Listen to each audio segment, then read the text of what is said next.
तो अभी आगे बढ़ते हैं। अपना जो बॉट आउट आइटम हो गया था उससे आगे बढ़ेंगे। क्वालिटी प्लान की जो चर्चा चल रही थी उसमें मैं आपको क्वालिटी प्लान वापस ऐड कर देता हूँ, स्क्रीन शेयर कर देता हूँ।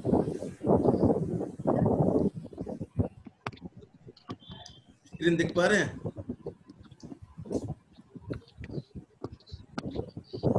स्क्रीन में आप जो क्वालिटी प्लान देख पा रहे हैं इस पे चर्चा चल रही थी उस दिन, और आई थिंक मेरे को याद है बॉट आउट आइटम तक ही पूरा हुआ था। बॉट आउट आइटम से आगे कुछ चर्चा करना बाकी था, बाकी सारे लोग नहीं थे, अभी सारे लोग हैं। तो बॉट आउट आइटम से आगे चर्चा करेंगे। इन प्रोसेस इंस्पेक्शन पर चर्चा बाकी थी।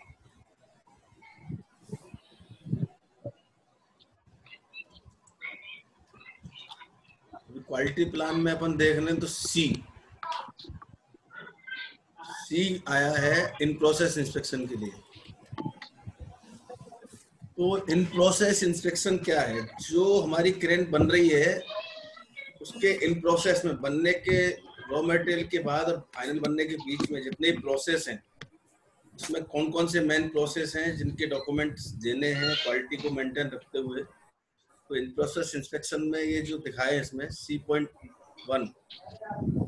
गियर, पिनियन और व्हील के बारे में बात कर रहा है। ये गियर, पिनियन और व्हील,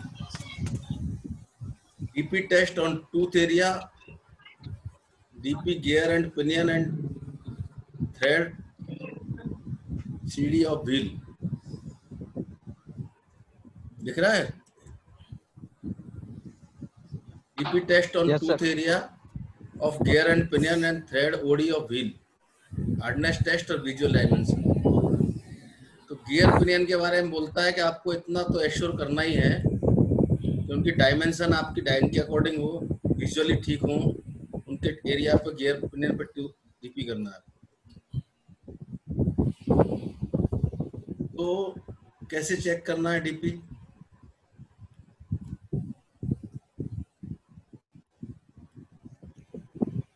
DP टेस्ट करने के लिए बोलता है NDT करो, DP टेस्ट करो, हार्डनेस टेस्ट और विजुअल एंड मेजर। इसके लिए तो रेवा का जो प्रोसीजर NTPC से अप्रूव्ड है उस प्रोसीजर के बारे में बात करता है DP के लिए। हार्डनेस टेस्ट के लिए बोलता है IS 3177 में अप्रूव्ड ड्राइंग डाटा शीट में जो लिखा है, और विजुअल और डायमेंशन उसकी मैन्युफैक्चरिंग ड्राइंग से रेफरेंस करना है।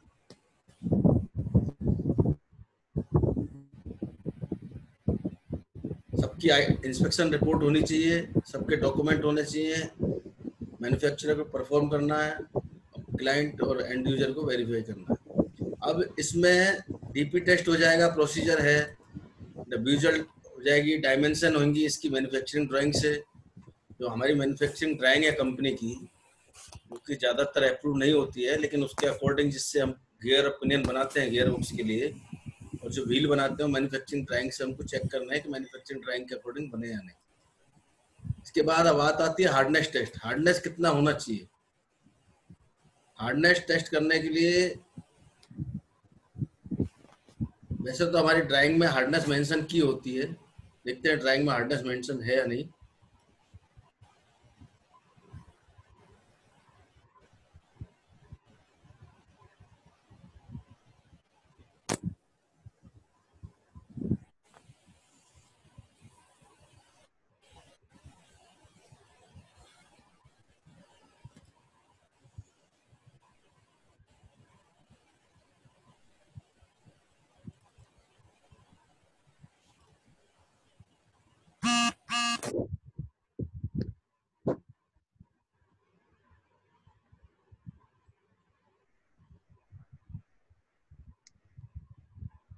ये जो हम ड्राइंग देख रहे थे उस दिन, इसमें हार्डनेस मेंशन की होगी।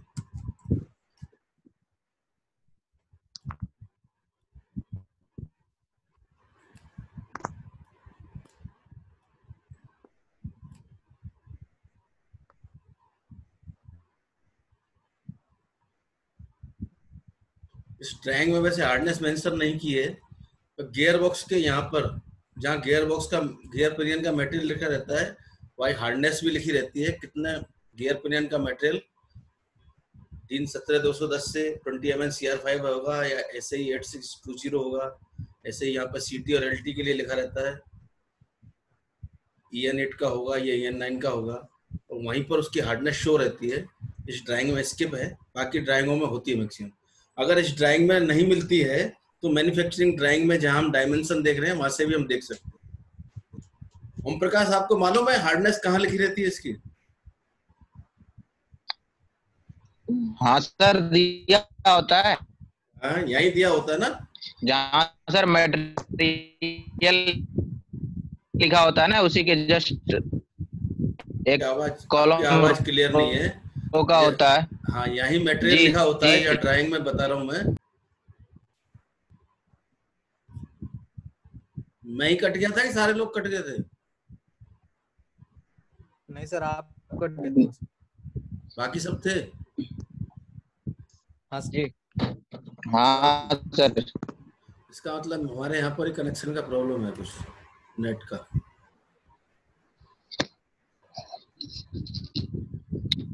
तो इसके जहाँ गियर पिनियन का मटेरियल जी लिखा सर। होता है, वहीं पर मटेरियल के पास में उसका हार्डनेस लिखा होता है। वैसे हम नॉर्मली इसकी हार्डनेस को मैन्युफैक्चरिंग ड्राइंग में भी देख सकते हैं, और गियर पिनियन का हार्डनेस 50 से 55 HRC के बीच में रखते हैं। गियर का हार्डनेस, पिनियन का हार्डनेस 55 से 60 HRC के बीच में। और व्हील का हार्डनेस कितना रखते हैं हम प्रकाश, बताया जरा? 300 से 350 सर। 300 से 350 VHN। जी जो गियर पिनियन की हार्डनेस की बात कर रहा था वो मैं HRC सर। बता रहा था, 50 से 60 के बीच में। इसमें 50 से 55 गियर के लिए, 55 से 60 पिनियन के लिए। गियर और पिनियन का जो पेयर है, उस पेयर के हार्डनेस में हम लोग 2 डिग्री 3 HRC का मिनिमम डिफरेंस रखते हैं।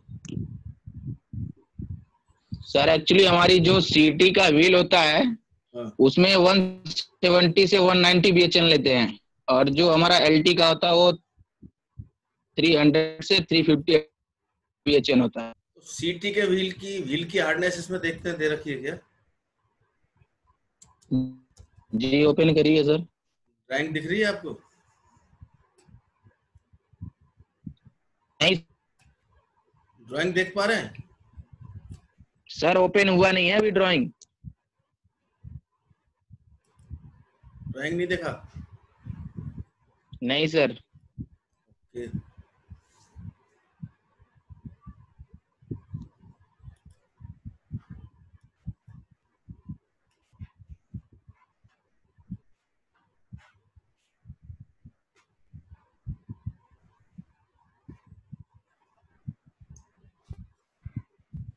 आ गया सर, अब आ गया दिख ना? रहा है।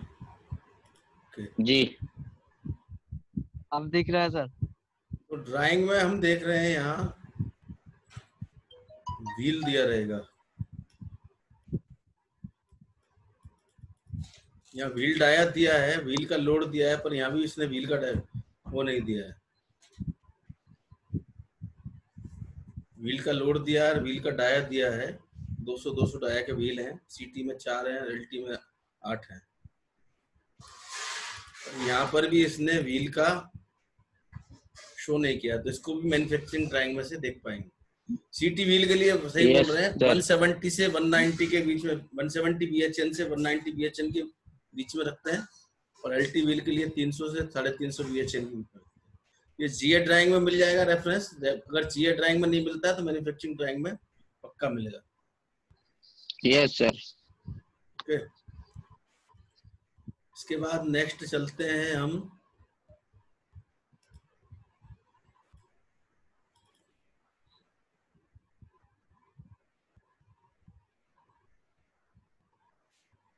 वापस चलते हैं हमारा क्वालिटी प्लान पर।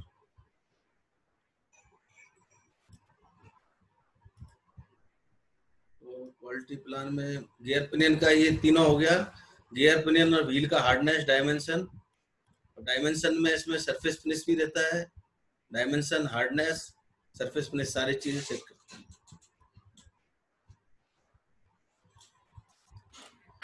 इसके बाद बोलिए, इसके बाद ब्रेक ड्रम पुली, एक्सल और रोप ड्रम ऑफसेट मशीनिंग। ये बोल रहा है कि ब्रेक ड्रम पुली, एक्सेल और रोप ड्रम के लिए आफ्टर मशीनिंग में डीपी टेस्ट करने की बात कर रहा है। डीपी का प्रोसीजर आपको वो दिखा ही चुका हूं मैं। डीपी का प्रोसीजर भी एनटीपीसी से अप्रूव्ड है। चाहिए तो एक बार और दिखा सकता हूँ डीपी यूटी का प्रोसीजर कौन सा है। मालूम है ना सबको डीपी यूटी आरटी का प्रोसीजर जो अप्रूव्ड है एनटीपीसी से। आई थिंक लास्ट वीडियो में दिखाया था मैं।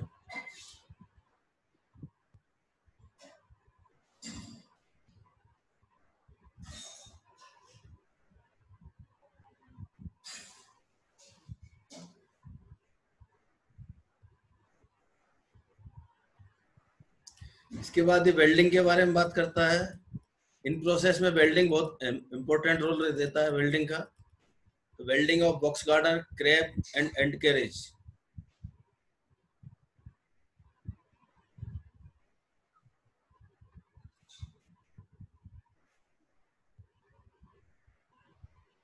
आप लोग सुन पा रहे हैं मुझे? Yes sir. वेल्डिंग की जो बॉक्स गार्डर, क्रैब और एंड कैरेज, रॉप ड्रम और फैब्रिकेटेड अगर है तो, और गियर बॉक्स केसिंग, इनके बारे में बात करता है। तो वेल्डिंग के लिए WPS, PQR, WPQ होना चाहिए आपका। अप्रूव WPS होना चाहिए सेक्शन 9 के अकॉर्डिंग। उसके अकॉर्डिंग विजुअल और मैकेनिकल टेस्ट, NDT, उसमें सारे मेजर होने चाहिए, टेस्ट हुए होने चाहिए। मार्किंग और कटिंग के लिए बात करता है। MS प्लेट की मार्किंग और कटिंग एज पर मैन्युफैक्चरिंग ड्राइंग है क्या नहीं।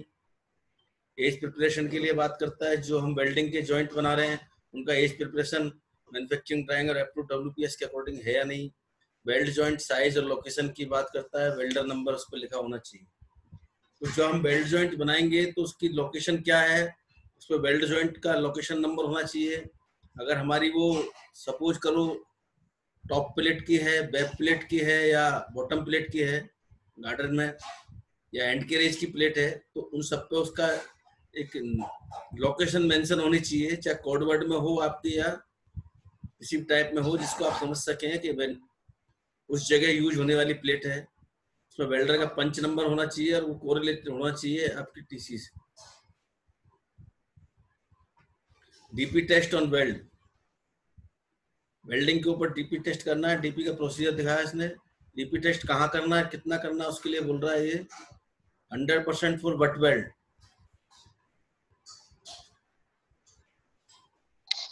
All flat weld. कस्टमर के लिए बोल रहा है 100% for but weld joint and 10% for flat weld joint. अभी हम यहाँ देख रहे हैं, आप भी शायद देख पा रहे होंगे कि जो इसमें क्लाइंट और एंड यूजर के लिए W लिखा हुआ है।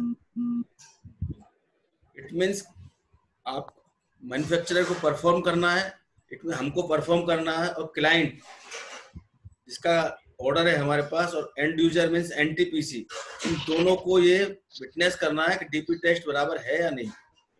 आगे मार्किंग में भी लिखा है W on witness on final pass butt weld और फ्लैट वेल्ड। फ्लैट वेल्ड और बट वेल्ड का जब फाइनल हो जाने के बाद क्लाइंट को और एंड यूजर NTPC को, दोनों को ये जॉइंट विटनेस करने हैं, DPT के विटनेस करना है जॉइंट के ऊपर। ऐसे ही नीचे भी हम देखेंगे तो RT के विटनेस के लिए बारे में बात कर रहा है ये। Radiography of butt weld joint for fabricated rope drum after pre weld post weld heat treatment. तो ये रेडियोग्राफी जो बट वेल्ड जॉइंट है उनके बारे में बात कर रहा है। आपकी क्रेन में जहां भी बट वेल्ड यूज हुए हैं, इवन दैट रोप ड्रम में भी बट वेल्ड यूज हुआ है, तो सबका रेडियोग्राफी टेस्ट करना है और 100% वेल्ड का रेडियोग्राफी करना है। ये बात कर रहा है 100% in tension and 25% in compression zone और 100% फॉर फैब्रिकेटेड रोप ड्रम। हम लोग 100% ही बट वेल्ड का कंप्रेशन और टेंशन जॉइंट के चक्कर में नहीं जाके, जितने ही बट वेल्ड जॉइंट है उनका 100% रेडियोग्राफी करते हैं। ASME सेक्शन 9 के अकॉर्डिंग, ASME सेक्शन 5 के अकॉर्डिंग इसका रेफरेंस डॉक्यूमेंट होगा, और ASME सेक्शन 8 डिवीजन 1 के अकॉर्डिंग ये बोलता है जो RT टेस्ट है उसका एक्सेप्टेंस में होगा। RT फिल्म और रिपोर्ट इनका भी रिव्यू करेगा क्लाइंट और एंड यूजर दोनों। इसमें क्लियर लिखा हुआ है CHP, customer hold point, review of RT film bye NTPC before the fabrication. आपके बॉक्स गार्डर के बॉक्स बनाने से पहले आपको रिपोर्ट और उसकी फिल्म उनको रिव्यू करानी है। क्वालिटी प्लान ऐसा बोलता है। तो बॉक्स गार्डर आप जब तक नहीं बना सकते जब तक कस्टमर होल्ड पॉइंट क्लियर नहीं होता है। CHP means customer hold point. Okay. Yes sir. Heat treatment, stress relieving, SR for stress relieving of fabricated rope drum and gear box casing. अगर रोप ड्रम आपने सीमलेस पाइप का नहीं बना के plate का रोल्ड एंड वेल्ड बनाया है तो उसका SR टेस्ट करना पड़ेगा आपको, स्ट्रेस रिलीविंग टेस्ट करना पड़ेगा। और अगर आपका गियर बॉक्स केसिंग कास्टिंग का नहीं होके फैब्रिकेटेड है तो उसका भी SR टेस्ट करना पड़ेगा। उसके लिए आप SR टेस्ट, SR चार्ट दिखाना पड़ेगा आपको जब फाइनल टेस्ट के टाइम पर। Review of SR chart PC by NTPC during final inspection. इसके लिए SR चार्ट को मांग रहा है, इसकी रिपोर्ट और SR चार्ट आपको फाइनल इंस्पेक्शन के टाइम दिखानी पड़ेगी। तो इस क्वालिटी प्लान में हमने अब तक देखा सारे वेरिफिकेशन के पॉइंट थे। अभी जो 2 पॉइंट आए हैं DPT और RT, ये 2 पॉइंट ऐसे हैं कि इनकी आपको विटनेस करानी है। इट मीन्स इन प्रोसेस में क्रेन के बनते टाइम भी हमको स्टेज विटनेस करानी है, DPT की और RT की। NTPC की क्रेन अगर कोई है उसमें क्वालिटी प्लान है तो उस क्वालिटी प्लान के अकॉर्डिंग उनको विटनेस करानी है। Dimension check after final fabrication of machining. जब आपका फाइनली बन जाएगा, फैब्रिकेट हो जाएगा गार्डर, तो उसके बाद उसके डायमेंशन चेक करने के बारे में। इन प्रोसेस इंस्पेक्शन में वेल्डिंग का बहुत बड़ा रोल है और इसके साथ साथ इसमें गियर बॉक्स की बात आगे आएगी। पर वेल्डिंग में जो फैब्रिकेशन पार्ट है उसमें 2 विटनेस हमारी स्टेज विटनेस आएगी। और भी जो दूसरे क्लाइंट की क्वालिटी प्लान है उसमें भी स्टेज विटनेस हो सकती है, नहीं भी हो सकती है, लेकिन पर्टिकुलर NTPC का जो क्वालिटी प्लान है उसमें स्टेज विटनेस है। नेक्स्ट C4 बोलता है gear box, backlash, contact pattern, NDT, reduction ratio, ये सब मेजरमेंट करना आपको। इसके लिए IS 4460 दिया है।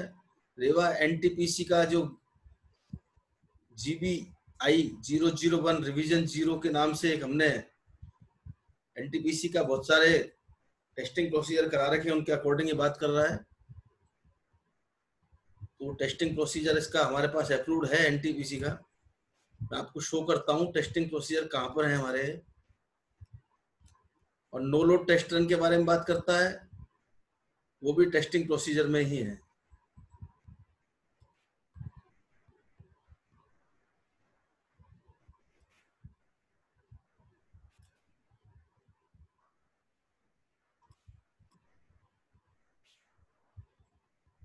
ये भी एक क्वालिटी प्लान का पार्ट है। आप टेस्ट प्रोसीजर देख पा रहे हैं?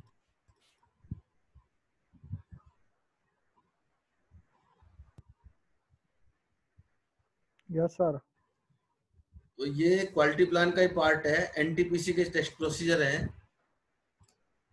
जो NTPC का बना हुआ था। आपने देखा होगा UT के टेस्ट प्रोसीजर में जो प्लेट का UT है उसमें टेस्ट प्रोसीजर में रेवा NTPC UPT 01 नंबर था।